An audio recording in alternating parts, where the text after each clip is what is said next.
네, 11시 터닝포인트 시간 출발하겠습니다.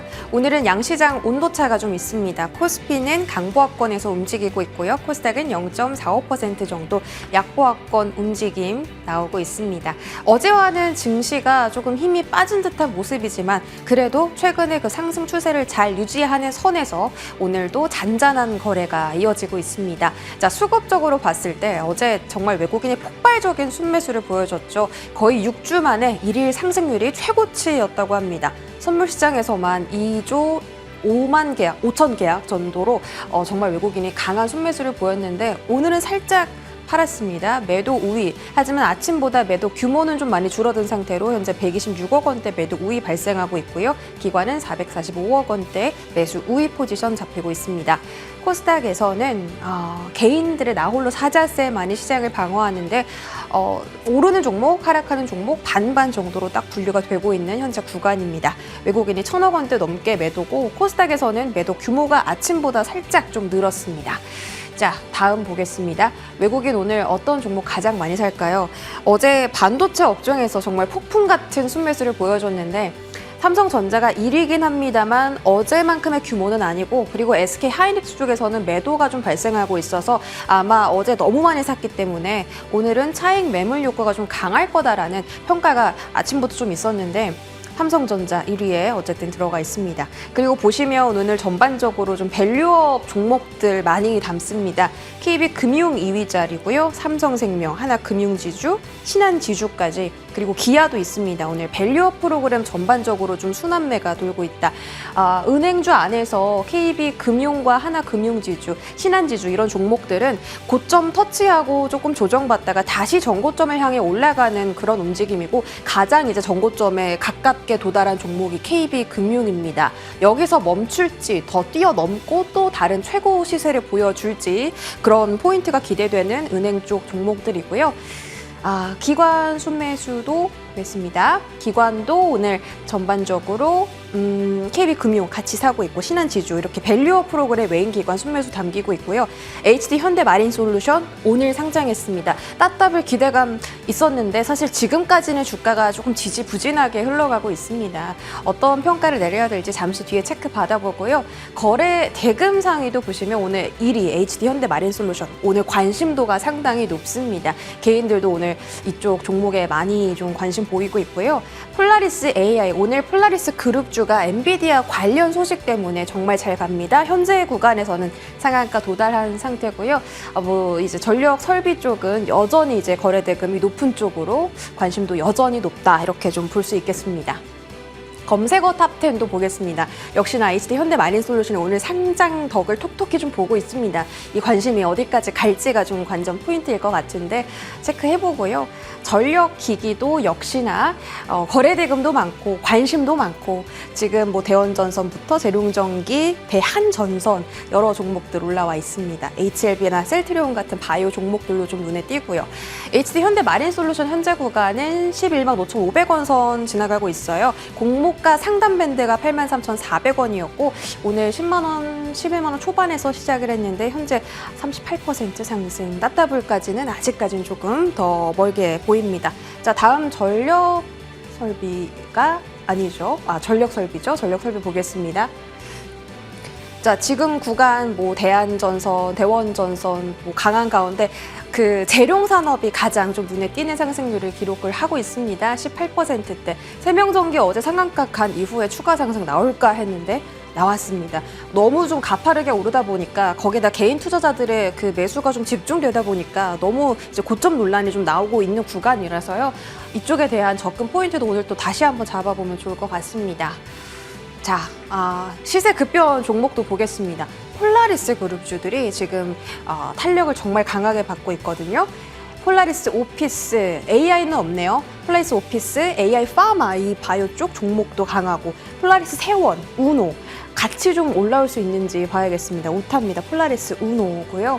그룹 쪽 보시면 AI는 벌써 상한가에 갔고 파마가 그 뒤를 따라갑니다. 사실 그 폴라리스 쉐어테크라고 엔비디아 인셉션에 들어갔다는 그 회사는 지분을 가장 많이 가지고 있는 게 폴라리스 오피스인데 상한가는 AI가 가버렸고요. 오피스가 시세를 좀 따라가 줄 수 있는지 접근도 가능한지도 잠시 뒤에 체크를 받아보도록 하겠습니다.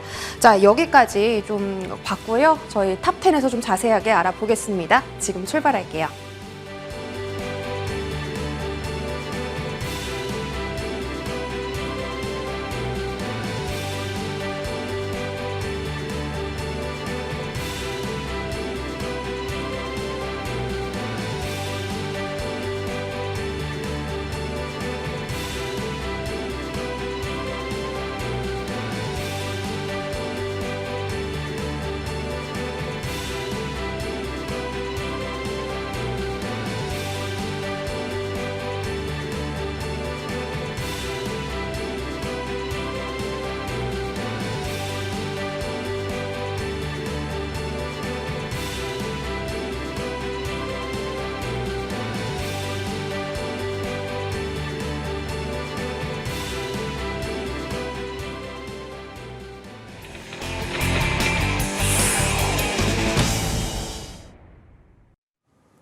네, 오늘 탑10 시간은 미르경제연구소 정태근 이사와 함께하겠습니다. 안녕하세요. 네, 반갑습니다. 네, 오늘은 뭐 시장이 그냥 자리 유지하는, 현상 유지하는 정도로 흘러가고 있고요. 오늘 뭐 여러 가지 테마 잘 담고 있는데 뭐 반도체 이야기를 하는데 이제 반도체만 보는 게 아니라 AI 수요가 폭증하는 쪽으로 짚어서 반도체, 뭐 전력기기, 오늘 강한 소프트웨어 쪽까지 함께 좀 묶어서 보려고 합니다. 일단 어제 삼성전자 하이닉스 외국인이 진짜 폭풍 순매수 보여줬잖아요. 근데 오늘은 사실 그렇게 순매수 폭도 높지 않고 하이닉스는 또 팔고 이러거든요. 그러면 이 자리에서 개인 투자자들은 옳다쿠나 하고 좀 들어가야 되는 건지 아니면 더 차익 실현이 나올 수도 있을까요?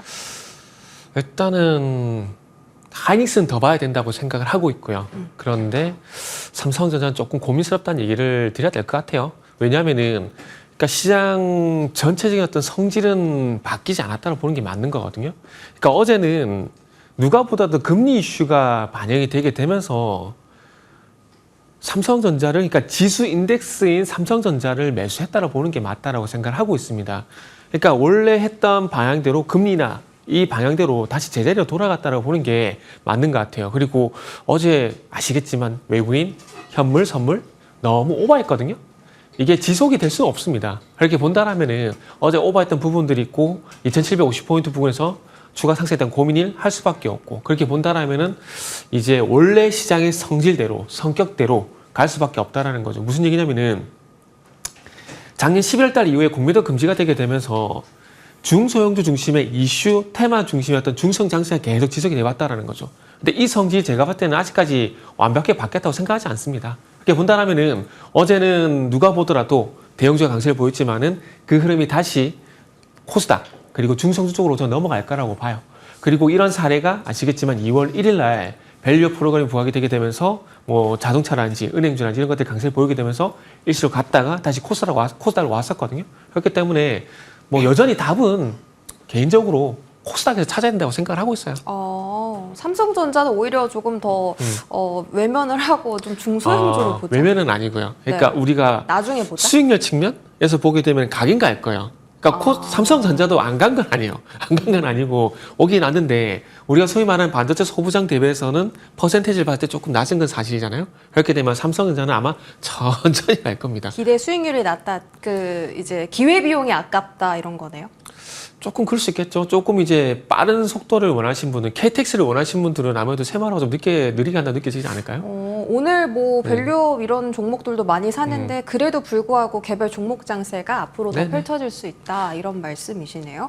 반도체 뭐 소부장들은 오늘 사실 그렇게 움직임은 크지 않은데 뭐 지금 아무도 관심 없을 때 접근하는 거는요? 괜찮다고 봐요. 괜찮다. 근데 이 질문은 네. 아마 앞으로도 영원히 계속 나올 거라고 봐요. 그냥 관심 없을 때 계속 사모아야 돼요, 반도체는? 지금 어쨌든 반도체는 계속 진행형이라 봐야 되거든요. 그렇게 본다라면은, 요거부터 말씀드릴게요. 반도체가 아직 꺾이지 않았습니다. 그리고 반도체는 누가 보더라도 주도 업종이거든요. 주도 업종은 항상 시장이 꺾일 때, 대사라고 전환될 때 같이 꺾입니다. 예를 들게 되면은 2차 전지. 작년, 지금 올해가 지금 5월달이죠. 5월달인데, 작년 5월달, 6월달 한번 잘 생각해 보자고요. 방송에서 에코프로 그룹주하고 또 차전지만 얘기 주장창 계속했어요. 그러면서 2차 전지가 더 갑니까? 더 갑니까? 사야 됩니까? 얘기를 계속했었거든요. 근데 결국 2차 전지가 아시겠지만 그때 당시 주도 업종이었었고, 꺾인 건 7월달 정점을 찍고 시장이 꺾이게 되면서 같이 꺾였거든요. 그러니까 즉 이 얘기를 왜 말씀드리냐면은 반도체도 누가 보다도 주도 업종이란 겁니다. 그러면은 반도체가 꺾인다라는 것은 이후에 시장이 꺾일 때 같이 꺾일 수가 있다라는 거죠. 그렇기 때문에 조정은 나올지언정 아직까지 꺾이진 않았다라고 보는 게 맞는 거고, 그리고 그 속에서 HBM을 볼 수밖에 없는데, HBM 같은 경우는 그러니까 이제 뭐 한미 반도체 같은 경우, 한미 반도체라든지 뭐 이수페타 이런 종목들 같은 경우는 저 개인적으로 이제 레트로 HBM이라는 얘기를 하고 있거든요. 앞으로 새로운 수혜주들 상당히 많이 나올 거예요. 뭐 예를 들게 되면 최근에 이제 어제 강세를 보던 미코 같은 것들, TC본드에 장비되는 핵심 부품들을 만드는 회사거든요. 펄스 히터 만드는, 세라믹 펄스 히터를 만드는 회사인데 그동안 조용했다가 최근에 와서 부각이 되고 있거든요. 그러니까 이런 종목들이 계속 나올 거라는 거죠. 그렇기 때문에 반도체 같은 경우는 솔직히 어렵습니다. 새롭게 나온 수혜주들 따라가는 게 맞는 거고, 그리고 난 그것도 모르겠고 반도체는 가는데 그것도 모르겠다 하시는 분들은 그 코덱스 AI 반도체 핵심 장비 ETF가 있거든요. 차라리 그걸 사셔도 제가 볼 때는 반도체가 갈 때 저는 소외가 안 된다라고 봅니다. 그래서 방법은 여러 가지가 많아요. 그렇기 때문에 그 속에서 어떤 걸 고를지에 대한 부분들은 이제 본인의 선택인 거죠. HBM을 가장 뭐 유망하게 보고 계시고, 반도체 소보자 아무도 접근 안 할 때 꾸준히 담아가야 하는 건 앞으로도 계속 될 거다, 이런 이야기를 좀 주셨는데요. 왜냐하면 이제 돈이 될 거니까. 돈이 된다고요? 그러니까 이미 작년은 HBM 은 태동기, HBM 태동기잖아요. 네. 근데 이제 올해부터는 판매량도 그렇고 실적도 실적 반영된 거 보셨잖아요. 이미 주가에 다 반영된 게 아니에요.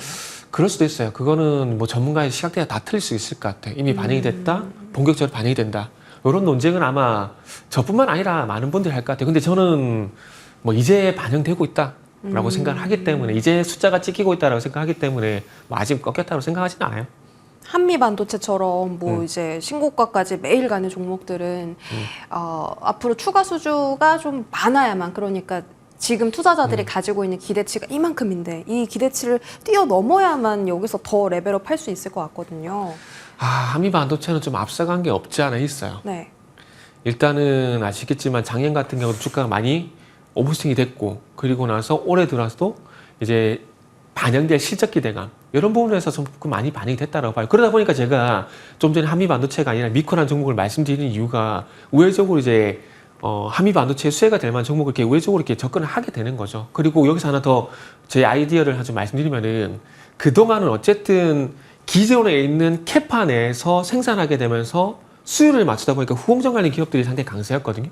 그러면 올해부터 어쨌든 생산량이 많이 늘어나게 될 겁니다. 그렇게 본다라면은 이제 후공정에서 이제 설비 투자 이쪽으로 보게 되면 전공적으로 가야 되게 되는데, 이렇게 본다라면 이제 뭐 봐야 될 범위가 더 넓어지게 될 수밖에 없는 것들이죠. 그리고 이제 아시겠지만은 HBM 같은 경우는 D램을 이렇게 적정을 시켜 놓은 거잖아요. 그러면 또 앞으로 어떻게 되겠습니까? 웨이퍼 투입량이 증가하게 되겠죠? 그럼 웨이퍼 투입량이 증가하게 되면은 그 웨이퍼 관련주도 관심을 가져야 되는 부분들이 또 새롭게 되는 것들이고, 그리고 뭐 이제 설비 투자를 하게 되면 앞으로 이제 전공용 장비라든지, 최근에 그래서 이제 원익 IPS라든지 유인텍가 잘 갔던 이유가 거기에 있는 것들이고요. 그리고 어제 또 움직였던 종목 동시세미캠, 또 생산을 많이 하게 되면 거기에 소모품들, 이런 거 특수가스, 이런 것도 이제 앞으로 저는 시간차를 두고 갈 거라고 봐요. 후공정 먼저 가고 전공정, 뭐 재료 부품, 소재까지 네네. 좀 순환매 성격으로 좀 길게 보면 좋을 것 같네요. 네. 저 개인적으로 궁금한 게 폴라리스 그룹주가 네. 너무 잘 가서 이야기를 안 할 수가 없을 것 같아요. 지금 일단 AI 상한가 갔고, 오피스도 지금 시세 받으면서 뭐 분봉상으로 분출 나오고 있거든요. AI 소프트웨어 쪽을 지금 좀 보는 게 어떤가. 순환매상 이제 끝자락에 오기도 했고. 좋은 아이디어예요. 좋은 아이디어 근데 맞아요. 단기로 봐야 돼요? 뭐 만약에 사면? 아니요.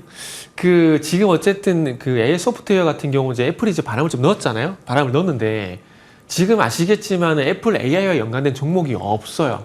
그러다 보니까 과거에 AI 관련돼 가지고 부각된 종목들이 그래서 지금 난리를 피우고 있는 거거든요. 그러니까 그동안은 이제 아시겠지만은 AI 얘기하게 되면은 MS 얘기가 상당히 많이 나왔습니다. 그러다 보니까 MS 관련돼 가지고 SP 소프트라든지 이런 종목들이 강세를 보였던 이유가 거기에 있는 거거든요. 근데 지금 애플은 AI 관련돼서 딱히 이게 수혜주라고 딱히 수혜주다, 딱히 관리주다 이런 종목이 없어요. 그러다 보니까 기존에 우리가 알고 있던 폴라리스 AI라든지 이런 그리고 한국 컴퓨터나 이런 종목들이 움직이고 있는 거거든요. 근데 앞으로는 아마 그 어쨌든 WWDC에서 공개를 할 거기 때문에 그 공개를 앞두고 시장에서 물론 제가 그걸 찾아내겠지만은 항상 시장에서 그런 걸 픽을 해주거든요. 왜냐하면 우리가 퍼스트 무버는 될 필요가 없잖아요. 패스트 팔로만 돼도 충분히 가능하거든요. 그렇기 때문에 아마 그 애플의 WWDC를 앞두고 애플의 어떤 AI 관련된 수혜주들이 뭐 관련주들이 어떻게든 엮어서 나올 겁니다. 그럼 그런 종목들 나오게 되면은 제가 볼 때 빨리 따라잡는 게 가장 좋은 저는 방법이라고 생각을 해요. 개발자 컨퍼런스 6월이니까 그쵸. 이제 한 달 정도 남았네요. 한 달 안에 뭐 AI 소프트웨어도 그쵸. 좋고 AI 그냥 애플하고 지금 직결된 종목들 빨리 따라잡는 게 좋다. 지금 강한 폴라리스 그룹주를 봐야 되는지 방금 스탁에서 보신 것처럼 한글과 컴퓨터, 플리토 이런 종목도 최근에 추세 좋잖아요. 이러시는데 폴라리스 무조건 AI는 잘 가는 종목을 잡아야 돼요? 그렇죠. 그런 이슈가 나왔을 때 제일 강한 게 결국 대장이거든요. 너무 높이 올라서 좀 접근하기가 무서운데. 저는 폴라리스 AI를 접근하고 말씀드린 게 없어요. 그럼요.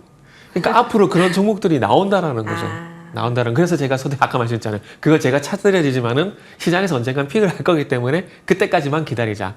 조금만 참으면 됩니다. 그래서 제가 조금 우회적으로 이렇게 변명을 좀 하도록 할게요. 알겠습니다. 폴라리스 오피스가 AI 지금 이게 폴라리스 AI가 따라잡는 하다 보니까 움직임. 이렇게 네. 같이 가는 거예요. 그러니까 예를 들게 되면은 지금 전선 관련주 해가지고 뭐 가온전선, 대원선 많이 움직였잖아요. 그러다 보니까 이제 LS 에코 에너지인가요? 뒤늦게 움직였잖아요. 그러니까 시장에서는 어떤 종목이 나오게 되면 그 비슷한 게 뭐가 있을까? 찾게 돼 있어요. 그러다 보니까 폴라리스 AI가 너무 많이 갔고 그러다 보니까 폴라리스 그룹주까지 이게 확장이 되는 거죠. 그러니까요. 그런 종목들을 사도 되냐고 여쭤본 거예요. 아, 그런가요? 예. 아니요. 아니요? 네. 그러면 어떤 거죠? 아니, 이게 물론 아직 못 찾았다, 안 나왔다? 아직 못 찾았다. 네. 알겠습니다. 그러면 일단 그 이야기는 또 접어두고 전력기기를 볼게요. 네. AI 수요가 강하다 보니까 전력기기 종목들 계속 잘 가고 뭐 계속 그 구리 가격은 날로 올라간다라고 하는데 너무 가파르게 올랐잖아요. 그쵸? 전선 중소형주들 지금 막 한 달도 안 돼서 50%, 100% 이렇게 오르는데 솔직히 개인 투자자분들이 많이 사시긴 해도 약간 포모 현상으로 나도 저거 하나 전선 하나 들고 있어야 되냐 이런 분들 많이 계시거든요. 방금 구리 얘기를 하셨잖아요. 네. 구리 얘기를 하셨는데 그러면 구리를 사는 게 또 방법이지 않을까요? 구리를 뭐 선물을 사요? 그러니까요. 코덱스 구리 선물 같은 것들. 왜요? 그러면 이제 익숙지가 않을 수 있으니까. 그래서 말씀드리잖아요. 익숙지가 않으니까 그래서 말씀을 드리잖아요. 그러니까 걔가 그 우회적으로 왜 말씀을 드리냐면은 네. 그러니까 우리가 가상화폐 얘기 나게 되면 가상화폐 가격이 올라가게 되면은 관련주들이 이렇게 한 번 상승이 나오잖아요. 근데 비트코인이 상승하게 되면은 가장 확실한 건 비트코인을 사는 게 맞는 거거든요. 그러니까 만약에 전선 관련주를 매수하려고 그러는데 투자의 아이디어가 구리 가격 상승이다. 근데 구리 가격 상승 계속 진행이 되겠지만은 우리가 가장 무서운 단어가 있잖아요. 선반영.